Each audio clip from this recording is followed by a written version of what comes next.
eterna palabra de amor. Con el propósito de compartir con usted todo el consejo de Dios, le presentamos A través de la Biblia, un análisis de la Biblia, libro por libro, que nos ayudará al crecimiento de la vida espiritual.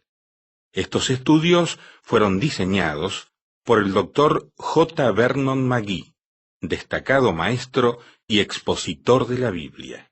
Le invito a que nos acompañe en este fascinante recorrido de A través de la Biblia. Cuán firme cimiento la palabra de Dios. ¿Qué tal, mi amiga y mi amigo? Les habla Lemuel La Rosa. Vamos a compartir el estudio bíblico de hoy juntos, investigando, recorriendo el siguiente pasaje. Éxodo capítulo 25, verso 8 hasta el 30 inclusive.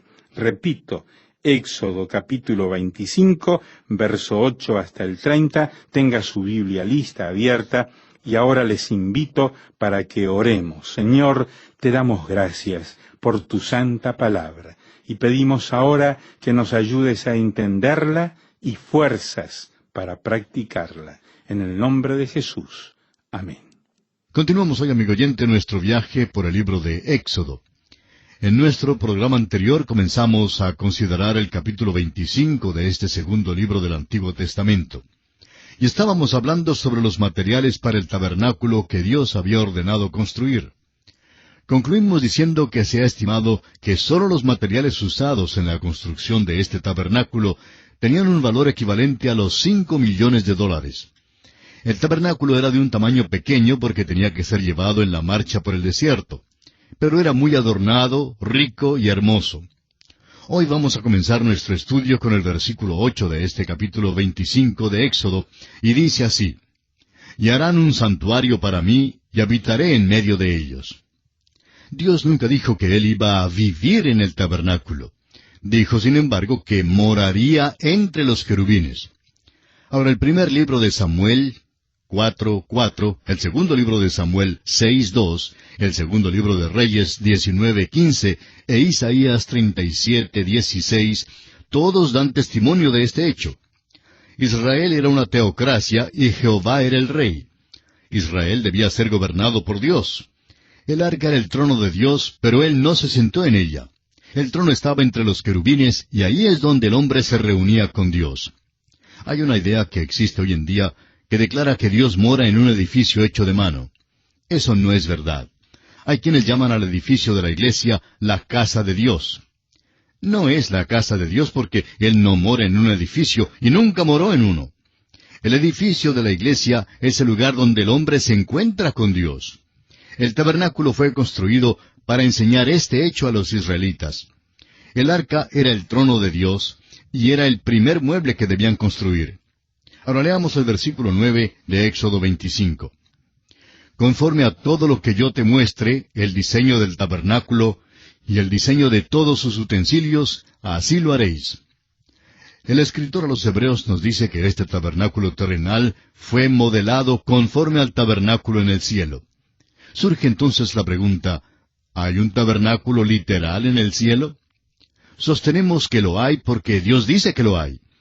Hebreos 8:5 dice, «Los cuales sirven a lo que es figura y sombra de las cosas celestiales, como se le advirtió a Moisés cuando iba a erigir el tabernáculo, diciéndole, mira, haz todas las cosas conforme al modelo que se te ha mostrado en el monte». Hebreos, en el capítulo 9, versículo 23, continúa diciendo, «Fue pues necesario que las figuras de las cosas celestiales fuesen purificadas así, pero las cosas celestiales mismas con mejores sacrificios que éstos, porque no entró Cristo en el santuario hecho de mano, figura del verdadero, sino en el cielo mismo, para presentarse ahora por nosotros ante Dios». Veamos ahora las instrucciones para la construcción del arca del testimonio. El atrio del tabernáculo era un lugar encerrado alrededor del tabernáculo, y tenía 100 codos de largo y 50 codos de ancho. Ahora un codo tiene 45 centímetros. En otras palabras, medía como 45 metros por 22 metros y medio. Alrededor del atrio había una cerca de madera de acacia que era un poquito más de 2 metros y cuarto de altura, es decir, 5 codos de altura. El altar de bronce y la fuente estaban en el atrio. Así nos dice el capítulo 30 de Éxodo, versículo 6. El tabernáculo propiamente dicho era dividido en 2 compartimentos: el lugar santo y el lugar santísimo. El tabernáculo propiamente dicho tenía 30 codos de largo y 10 codos de ancho por 10 codos de altura. El lugar santísimo tenía 10 codos de largo, 10 codos de ancho y 10 codos de altura, formando así un perfecto cubo. El mobiliario del tabernáculo propiamente dicho estaba compuesto por la mesa para el pan de la proposición, el candelabro de oro y el altar del incienso. El arca del testimonio y el propiciatorio estaban en el lugar santísimo. Leamos ahora los versículos 10 al 13 de Éxodo 25. Harán también un arca de madera de acacia, cuya longitud será de 2 codos y medio, su anchura de codo y medio, y su altura de codo y medio. Y la cubrirás de oro puro por dentro y por fuera, y harás sobre ella una cornisa de oro alrededor. Fundirás para ella 4 anillos de oro, que pondrás en sus 4 esquinas, 2 anillos a un lado de ella, y 2 anillos al otro lado. Harás unas varas de madera de acacia, las cuales cubrirás de oro. El tabernáculo estaba formado de tal modo que al marchar los israelitas por el desierto, podía ser llevado sobre los hombros de los sacerdotes. Era erigido cuando acampaban, y lo quitaban cuando iban a marchar a otro lugar. Cada mueble en el tabernáculo estaba equipado con anillos y varas para poder ser llevado fácilmente por el desierto. Ahora, el propiciatorio que servía de tapa para el arca era considerado como un mueble separado. Veamos estos detalles en los versículos 17 al 19 de Éxodo 25. Y harás un propiciatorio de oro fino, cuya longitud será de 2 codos y medio, y su anchura de codo y medio. Harás también 2 querubines de oro, labrados a martillo los harás en los 2 extremos del propiciatorio. Harás pues un querubín en un extremo, y un querubín en el otro extremo. De una pieza con el propiciatorio harás los querubines en sus 2 extremos. Note usted otros detalles provistos por Dios en el versículo 20 de este capítulo 25 de Éxodo. Y los querubines se extenderán por encima las alas, cubriendo con sus alas el propiciatorio, sus rostros el uno enfrente del otro, mirando al propiciatorio los rostros de los querubines. Los querubines miraban al propiciatorio. Veamos algo más en los versículos 21 y 22. Y pondrás el propiciatorio encima del arca, y en el arca pondrás el testimonio que yo te daré. Y de allí me declararé a ti, y hablaré contigo de sobre el propiciatorio, de entre los 2 querubines que están sobre el arca del testimonio, todo lo que yo te mandare para los hijos de Israel. El propiciatorio era como un baúl cubierto de oro por dentro y por fuera. Era hecho de madera de acacia, la cual es casi indestructible. Era un símbolo perfecto del Señor Jesucristo en su deidad y humanidad. Jesucristo era el Dios hombre. El oro representaba su deidad, la madera representaba su humanidad. No se podía hablar del arca pensando en un mero cofre de madera, porque contenía oro. No podía ser llamado un cofre de oro porque contenía madera. Se necesitaba tanto del oro como la madera para mantener el simbolismo que señalaba a Cristo como el Dios hombre. No se puede mezclar estas 2 cosas. Pasar por alto esta dualidad es tomar en consideración una noción monstruosa de su persona. No hay doctrina en todas las Escrituras que sea tan llena de un misterio tan infinito y que sea tan alejada del pensar del hombre como la doctrina de Cristo, el Dios hombre. Sin embargo, no hay símbolo tan simple como el arca que describa esta unión de Dios y el hombre en un cuerpo. Un mero cofre de madera y de oro habla de cosas insondables. Verdaderamente Dios escogió lo necio del mundo para avergonzar a los sabios. Aquel arca simplemente cuenta toda la historia, según lo que el hombre pueda percibir del misterio inescrutable de la bendita persona del Señor Jesucristo. El arca estaba cubierta de oro por dentro y por fuera. Ahora el apóstol Pablo nos dice en Colosenses 2:9, porque en él habita corporalmente toda la plenitud de la deidad. Jesucristo no era tan solo uno que hacía milagros, ni solamente un hombre que tenía un conocimiento de Dios que se había desarrollado excesivamente. Amigo oyente, Jesucristo era Dios, habló como Dios, se puso en un nivel igual a Dios. En Juan 14:1 y 9, nuestro Salvador dice, no se turbe vuestro corazón, ¿creéis en Dios? Creed también en mí. ¿Tanto tiempo hace que estoy con vosotros y no me has conocido, Felipe? El que me ha visto a mí, ha visto al Padre. Sí, amigo oyente, Él era el perfecto Dios. A la vez, Cristo era perfecto hombre. Se cansaba, se sentaba junto al pozo en Samaria en el fresco del día. Él dormía, comía, bebía, se reía, lloraba, y más que todo eso, Él sufrió y murió. Todas estas son características humanas. Tanto el oro como la madera en el arca eran necesarios, y sin embargo, el uno no se mezclaba con el otro, ni se perdía la identidad del uno en el otro. Cristo era tanto Dios como hombre, pero las dos naturalezas nunca fueron fundidas ni unidas. Cristo nunca funcionó como Dios y hombre a la vez. Lo que Él hizo fue o perfectamente humano o perfectamente divino. Ahora el arca no era un cofre vacío. Contenía 3 cosas que son enumeradas en la carta a los Hebreos, capítulo 9, versículo 4. Dice allí, el cual tenía un incensario de oro, y el arca del pacto cubierta de oro por todas partes, en la que estaba una urna de oro que contenía el maná, la vara de Aarón que reverdeció, y las tablas del pacto. El contenido del arca también era simbólico.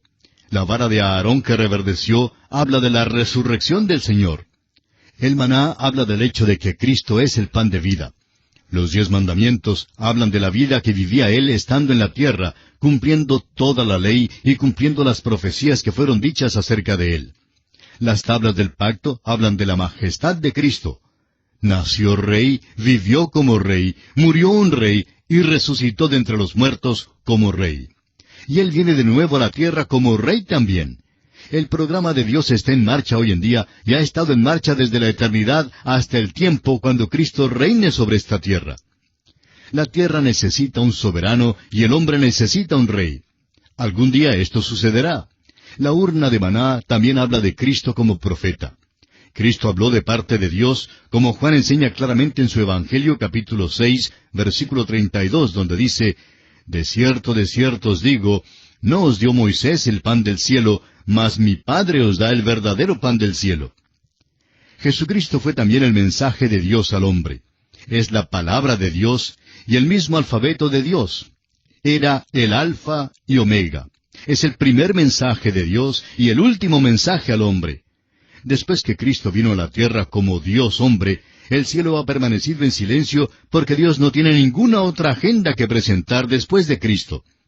La carta no tiene ninguna postdata porque Cristo es la personificación de esa carta. Dios reveló su corazón en Cristo Jesús. Ahora, la vara de Aarón que reverdeció también habla de la obra de Cristo como sacerdote. El profeta habló por Dios delante del hombre, pero el sacerdote habló por el hombre delante de Dios. Cristo se ofreció como sacerdote. Murió en la cruz, resucitó de entre los muertos y ascendió a los cielos. Aún ahora mismo se sienta a la diestra de Dios en el cielo. Jesucristo, el Dios hombre, resucitó de los muertos, y Él es el ejemplo único de la resurrección hasta la hora presente. La vara de Aarón habló de aquella resurrección. Fue una vara muerta que fue vivificada. El arca habla de Cristo como profeta, sacerdote y rey. El evangelista Juan en el capítulo 1 de su Evangelio, versículo 14 nos dice, y aquel Verbo fue hecho carne, y habitó entre nosotros, y vimos su gloria, gloria como del unigénito del Padre, lleno de gracia y de verdad. Ahora el propiciatorio estaba puesto encima del arca. Era allí donde el sumo sacerdote rociaba la sangre del sacrificio. Esto también era simbólico de la obra de Cristo. Después de su muerte en la cruz, Cristo literalmente presentaba su sangre en el cielo. Hay quienes creen que este es un modo crudo de pensar. No creemos que sea un modo crudo de pensar porque la sangre de Cristo no es cruda sino preciosa. El apóstol Pedro llama a la sangre de su Salvador preciosa en su primera epístola, capítulo 1, versículos 18 y 19, donde dice, sabiendo que fuisteis rescatados de vuestra vana manera de vivir, la cual recibisteis de vuestros padres, no con cosas corruptibles, como oro o plata, sino con la sangre preciosa de Cristo, como de un cordero sin mancha y sin contaminación. La sangre de Cristo es más preciosa que el oro o la plata. Lo más apreciado en el cielo es la sangre de Cristo, la cual derramó en la tierra por el hombre. Presentó su sangre al entrar en el cielo, y eso es lo que hace que el trono de Dios sea un propiciatorio para nosotros hoy en día. Se nos invita hoy a acudir a Dios sobre la base del hecho de que Jesucristo, nuestro gran sumo sacerdote, ha ofrecido su propia sangre por nuestros pecados. Hebreos 4, 14 al 16 nos recuerda que, por tanto, teniendo un gran sumo sacerdote que traspasó los cielos, Jesús, el Hijo de Dios, retengamos nuestra profesión, porque no tenemos un sumo sacerdote que no pueda compadecerse de nuestras debilidades, sino uno que fue tentado en todo según nuestra semejanza, pero sin pecado. Acerquémonos, pues, confiadamente al trono de la gracia, para alcanzar misericordia y hallar gracia para el oportuno socorro. Usted y yo, amigo oyente, nos acercamos a Dios por medio de nuestro gran sumo sacerdote que está en el cielo. Él es el Cristo vivo a la diestra de Dios. En Él hallamos misericordia. Muchos creyentes tratamos de luchar aquí solos. Tratamos de enfrentarnos con los problemas de la vida solos. Ningún hombre es lo suficientemente fuerte ni capaz para hacer eso. A todos nos falta ayuda, y la mayoría de nosotros no estamos aprovechando la ayuda que Cristo nos ofrece. Pablo oró por los Efesios en el capítulo 1 de su carta, versículos 19 y 20, donde dijo, «Y cuál la supereminente grandeza de su poder para con nosotros los que creemos, según la operación del poder de su fuerza, la cual operó en Cristo, resucitándole de los muertos y sentándole a su diestra en los lugares celestiales». Que el mismo poder de su fuerza opere en nosotros hoy en día. Lamentablemente vemos tan poco de aquel poder operando en los creyentes hoy en día. Lo que nos falta es asirnos de Él por la fe, ya que tenemos a un sumo sacerdote que está a la diestra de Dios. El sumo sacerdote en el tabernáculo del desierto entraba al lugar santo, rociaba la sangre en el propiciatorio y luego salía. Cuando Cristo, nuestro gran sumo sacerdote, hizo su ofrenda, se sentó a la diestra de Dios y todavía intercede hoy en día por nosotros. Vive en el cielo para guardarnos seguros y nosotros debemos mantenernos en contacto con Él. Amigo oyente, ¿ha hablado usted hoy con Cristo? Consideremos ahora la mesa para el pan de la proposición. Hay 7 muebles en el tabernáculo. Primero, el altar de bronce. Segundo, la fuente. Tercero, el candelabro de oro. Cuarto, la mesa para el pan de la proposición. Quinto, el altar del incienso. Sexto, el arca del testimonio. Y séptimo, el propiciatorio. La mesa para el pan de la proposición estaba situada en el lugar santo, junto con el candelabro de oro y el altar del incienso. La mesa para el pan de la proposición y el candelabro de oro hablan de la adoración. Dentro del lugar santo está el lugar de la adoración. El candelabro de oro es una de las figuras más perfectas que tenemos de Cristo. La mesa para el pan de la proposición habla de Él como el pan de vida. El altar del incienso habla de la oración. Hoy en día, el Señor es nuestro gran intercesor. El tabernáculo es así una representación de la persona de Cristo. La mesa para el pan de la proposición tiene 12 panes sobre ella. Hay muchas explicaciones en cuanto a cómo fueron arreglados estos panes, pero lo importante para recordar es que cada pan representa una tribu de Israel. En otras palabras, Dios estaba proveyendo la igualdad para todos. Prosigamos ahora con el versículo 23 de este capítulo 25 de Éxodo. Harás asimismo una mesa de madera de acacia. Su longitud será de 2 codos, y de 1 codo su anchura, y su altura de codo y medio.